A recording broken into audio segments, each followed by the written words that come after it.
Bienvenido al canal de YouTube de la Iglesia Luterana Cristo Nuestro Redentor en El Paso, Texas. Ojalá que el contenido de nuestro canal te sea de edificación en la palabra de Dios. Regálanos un me gusta y suscríbete para que recibas nuestro contenido cada que produzcamos un video nuevo. Dios te bendiga. El siguiente sermón fue predicado el domingo 19 de abril de 2026 por el pastor Dan Baumler y está basado en el Evangelio según San Lucas 24:13 al 35. Al hablar de la opresión romana en la época de Jesús, no estoy tan seguro de que siempre comprendamos cuán brutal que era esa opresión. Era tan brutal que Roma recurría a la violencia extrema para mantener el orden y acallar a la oposición. Las crucifixiones masivas ocurrían seguido. Era tan brutal que los impuestos excesivos provocaban una pobreza generalizada. Era tan brutal que los gobernadores romanos molestaban y provocaban a propósito a los judíos con imágenes paganas y se burlaban de su Dios. Era tan brutal que los judíos resentían profundamente a los romanos y no deseaban nada más que liberarse de ellos. Esa era su mayor esperanza.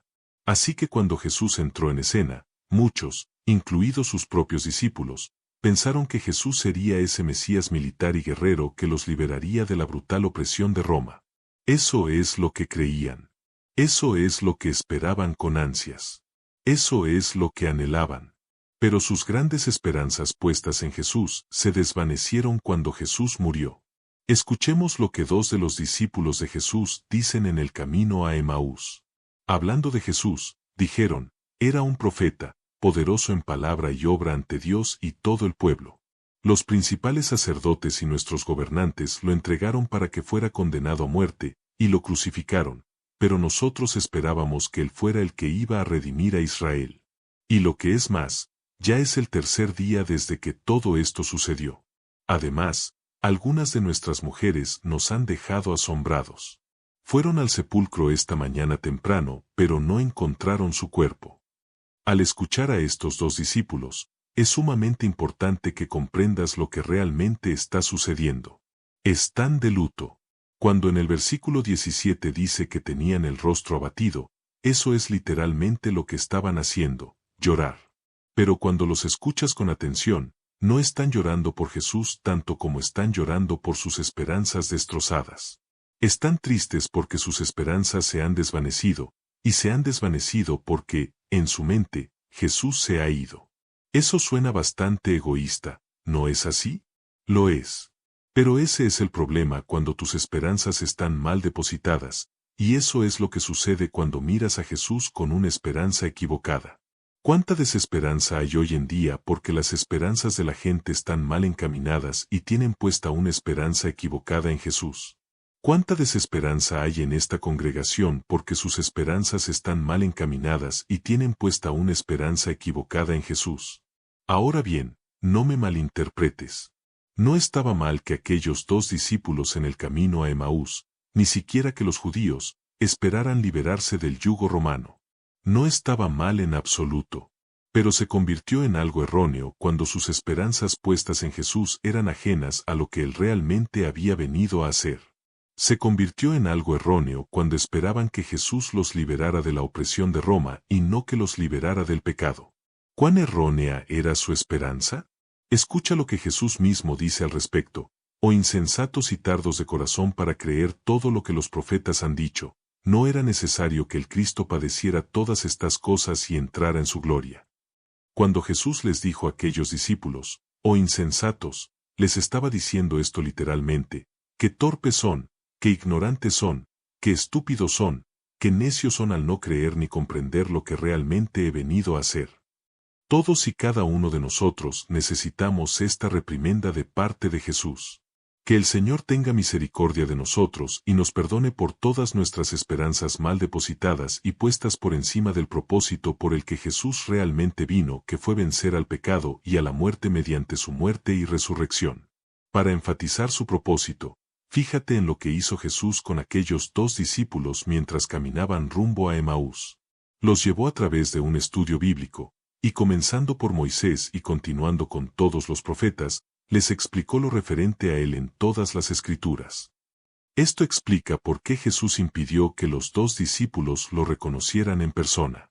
Él quería que esos dos discípulos lo reconocieran y comprendieran verdaderamente a través de lo que había venido a hacer a partir de la palabra de Dios, que es exactamente como Él quiere que tú lo reconozcas y que comprendas realmente lo que vino a hacer a través de su muerte y resurrección. Imagina aquel estudio bíblico desde el Génesis hasta Malaquías. Sin duda, Jesús les ha de haber señalado a esos dos discípulos la primera promesa del Evangelio en Génesis 3:15, donde el Mesías aplastaría la cabeza de Satanás y destruiría su poder sobre nosotros. Sin duda, Jesús le señaló al Cordero Pascual en Éxodo, que presagiaba al Cordero de Dios que quitaría el pecado del mundo. Sin duda, le señaló la sangre del Cordero que liberó a los israelitas de la esclavitud en Egipto y luego la sangre del Cordero de Dios que liberaría al mundo de la esclavitud del pecado.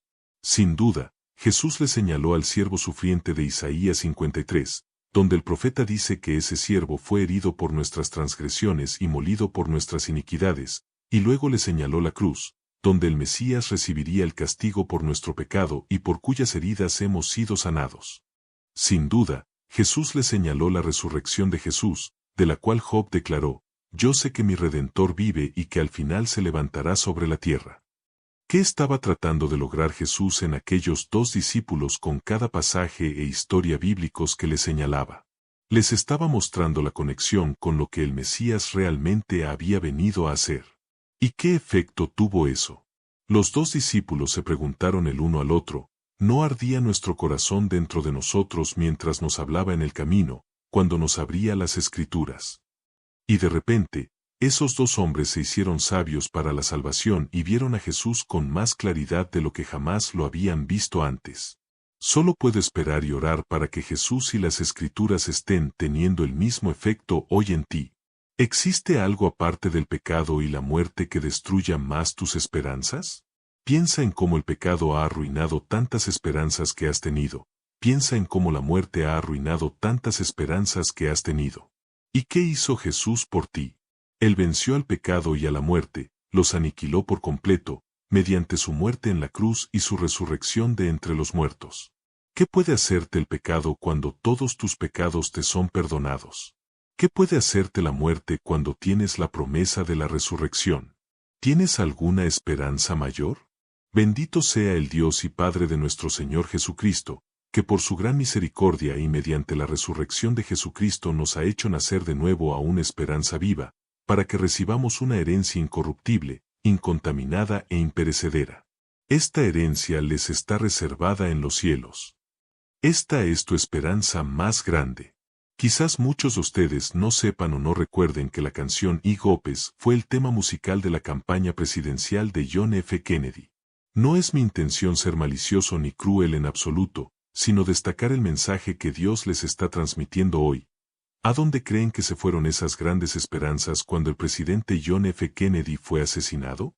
Hermanos y hermanas en Cristo, mientras vivan en esta tierra, los problemas nunca desaparecerán, el pecado nunca desaparecerá, la muerte nunca desaparecerá. Pero cuando ponen su esperanza mayor en Jesús, quien murió por sus pecados y resucitó en victoria, el pecado y la muerte desaparecen. Eso puede parecerles una tontería. Pero es verdad y nada en su vida podría ser más esperanzador que eso. Amén. Y que la paz de Dios, que sobrepasa todo entendimiento, guarde sus corazones y sus pensamientos en Cristo Jesús. Amén.